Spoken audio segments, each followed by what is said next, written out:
Hello students, welcome to GRD classes. तो आज के इस लेक्चर में हमारा टॉपिक रहेगा bar magnet equivalent to solenoid. एक बहुत ही इंपॉर्टेंट डेरिवेशन है एग्जामिनेशन पॉइंट ऑफ व्यू से। तो एक हमारे पास सोलेनॉइड है जिसके अंदर हमने एक बार मैग्नेट को इस तरीके से इंसर्ट कर दिया है। तो अगर इंसर्ट कर दिया है तो ये बार मैग्नेट के जो है ये किसमें है, ये सोलेनॉइड के अंदर इंसर्ट है इस तरीके से। ठीक है, तो अगर सोलेनॉइड के अंदर इंसर्ट है तो अब देखो, अब हम स्टार्ट कर रहे हैं डेरिवेशन को। तो ये मैंने इसका मिड पॉइंट बना दिया। यहाँ से लेकर यहाँ तक का जो डिस्टेंस है वो L ले रहा हूँ, यहाँ से यहाँ तक के डिस्टेंस को भी मैं L ले रहा हूँ। ठीक है, अब ये मैंने एक लाइन इस तरीके से ड्रॉ करी है, this is axis of solenoid. और हेयर P पॉइंट पर हमें मैग्नेटिक फील्ड निकालना है। ठीक है बच्चों।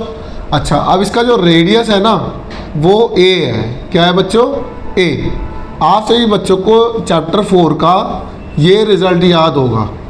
अगर आपको ये रिज़ल्ट याद है तो आप इसे बड़े इजीली सॉल्व कर सकते हैं। ये बाइट सर्वेट लॉ की एप्लीकेशन थी जिसमें mu naught I a square upon में 2 टाइम्स ए स्क्वायर प्लस एक्स स्क्वायर की पावर 3/2 था। यहाँ पर मल्टीप्लाई था टोटल नंबर ऑफ टर्न्स। अगर आपको ये रिज़ल्ट याद है तो इसको और इसको कंपेयर करके इसका रिज़ल्ट हम कंपेयर करेंगे यहाँ पर, और बहुत ही जल्दी इसका रिज़ल्ट फाइंड आउट करेंगे। अगर इसकी एक टर्न ये है तो यहाँ से लेकर यहाँ तक टोटल टर्न्स कैपिटल N है। अच्छा, अगर मैं छोटे से हिस्से के थ्रू अगर मैग्नेटिक फील्ड निकाल लूँ, अगर किसी स्मॉल एलिमेंट के थ्रू अगर मैं यहाँ पर मैग्नेटिक फील्ड निकाल लूँ तो टोटल के लिए मैं इंटीग्रेट कर दूंगा। तो अगर टोटल के लिए इंटीग्रेट कर दूंगा तो ये मेरे पास हिस्सा है। तो मैंने सबसे पहले ये स्मॉल एलिमेंट मान लिया। अगर ये मैंने स्मॉल एलिमेंट मान लिया है तो ये इतना सा हिस्सा है। ठीक है बच्चों, तो ये एक स्मॉल एलिमेंट है जिसके थ्रू मैं एक P पॉइंट पर मैग्नेटिक फील्ड को पहले कैलकुलेट कर लूँगा। तो ये जो स्मॉल एलिमेंट है ये कितना है बच्चों? dx है। क्या है? dx है, क्योंकि ये x एक्सिस वाली लाइन पर है।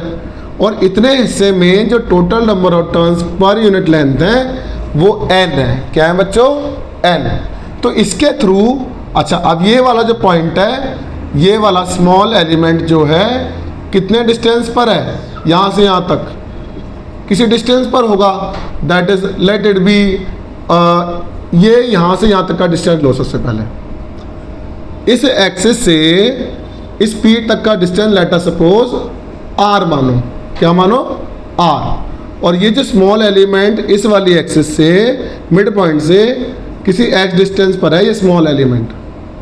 ठीक है, तो अब हम मैग्नेटिक फील्ड निकाल लेंगे स्मॉल एलिमेंट से। तो we can write small element के through magnetic field dV। You can write mu not I radius का स्क्वायर। रेडियस मतलब कितना है? A है। सोलेनॉइड का रेडियस A है। अच्छा, अब कितने हिस्से के थ्रू निकाल रहे हो? N into dx divided by क्या? रेडियस का स्क्वायर प्लस में R में से x घटा दो तो इतने हिस्से का आ जाएगा R माइनस एक्स का होल स्क्वायर की पावर 3/2। ठीक है, समझ में आता है ये वाला रिजल्ट? अगर ये वाला रिजल्ट समझ में आता है तो कहता है कि since x is very very small as compare to R, तो we can write since R is greater than x, तो हम ये वाले स्मॉल एलिमेंट को नेगलेक्ट कर देते हैं। तो वी कैन राइट, अब स्मॉल एलिमेंट का जो मैग्नेटिक फील्ड है mu naught I a square N into dx divided by 2 times of a square plus of R square की पावर 3/2। समझ में आ गया यहाँ तक? अगर यहाँ तक समझ में आ गया तो अब ये कह रहा है कि ये जो R है ना, R जो डिस्टेंस है ये बढ़ता चला जा रहा है, बट जो रेडियस है वो कांस्टेंट है, A ही है। क्लियर होता है यहाँ तक? अब ये जो R डिस्टेंस है पहले यहाँ तक था, तुझे यहाँ तक निकालना है बच्चे, तो यहाँ से लेकर यहाँ तक कर R जो है बहुत बड़ा है एज कम्पेयर टू A। तो मुझे इसको इंटीग्रेट कर दूंगा तो टोटल मैग्नेटिक फील्ड आ जाएगा -L से +L। -L से +L क्यों करा? क्योंकि ये पूरी बार मैग्नेटिक लेंथ 2L है। अच्छे, तो आप देखो जरा यहाँ पर क्या करेंगे। अगर मैंने इतना रिजल्ट चुरा लिया है इसका पुराने वाले फॉर्मूले से, तो नाउ वी कैन राइट इस मैग्नेटिक फील्ड का नाम B बन जाएगा। म्यू नॉट आपका बाहर आ गया, आई बाहर आ गया, ए स्क्वायर बाहर आ गया upon 2 times of a square plus are square की पावर 3/2 भी बाहर आ गया। अब n भी बाहर आ जाएगा, dx का इंटीग्रेशन होगा। अब dx का इंटीग्रेशन होगा माइनस एल से प्लस एल। dx का इंटीग्रेशन x होता है और l minus of minus L that equals to 2l। इसको सॉल्व करके you will get 2l। You can write B mu not I a square n divided by 2 times of a square plus are square की power 3/2 into में 2l। अब n into 2l जो होता है वो capital n है, क्योंकि यहाँ पे टोटल n 2l है, वैसे n into small n capital n होता है। तो यहाँ पर लिख दो सिंस n इंटू 2l जो है वो कैपिटल n है, तो b हो जाएगा mu not I a square into capital n, ठीक है ना।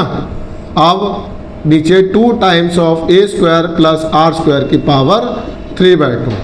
अगर मैं इसको multiply by 2 pi divided by 2 pi करता हूँ तो एरिया ऑफ सर्कल आ जाएगा पाई आर स्क्वायर। तो पाई आर स्क्वायर क्या होता है, सॉरी पाई ए स्क्वायर बन जाएगा, दिस इज कैपिटल है, सर्कल का रेडियस ए है। तो यहाँ पर पाई है, यहाँ पर ए स्क्वायर है, तो इसको तो मैंने कैपिटल ए लिख दिया।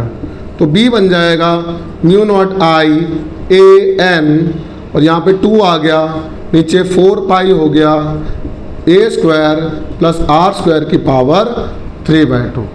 अब आई एन ए आपको पता है मैग्नेटिक मोमेंट होता है, एम जो होता है बच्चों आई एन ए की बराबर है।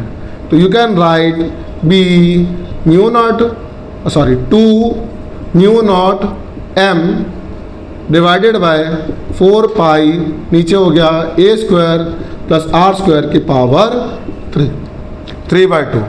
अब यहाँ पर r जो है एज कम्पेयर टू a बहुत बड़ा है, तो we can write since r is greater than a, तो नेग्लेक्टिंग a, तो a वाला पार्ट खत्म हो जाएगा, तो r का क्यूब बचेगा। तो b बच जाएगा 2 mu naught by 4 pi m by a का क्यूब हो जाएगा। और यू कैन राइट रीअरेंज करके mu naught upon 4 pi 2m by a cube which is our required result. तो आई रिक्वेस्ट कि यहाँ तक आपको याद करना है। एक बार फिर से r की वैल्यू जो है a से बहुत ज़्यादा है, तो r तो बढ़ता चला जा रहा है, a कम है, तो वी नेगलेक्ट a वाला पार्ट, तो यहाँ पर a क्यूब नहीं आएगा, यहाँ पर r क्यूब आएगा। इस चीज़ का ध्यान रखना, क्योंकि हमने a को नेगलेक्ट किया है, तो a ख़त्म हो गया, नीचे r क्यूब आना। तो इस तरीके से ये डेरिवेशन बहुत इंपॉर्टेंट है एग्जामिनेशन पॉइंट ऑफ व्यू के लिए। आई रिक्वेस्ट इसको ढंग से 4 से 5 बार लिखकर प्रैक्टिस करें। Thank you very much.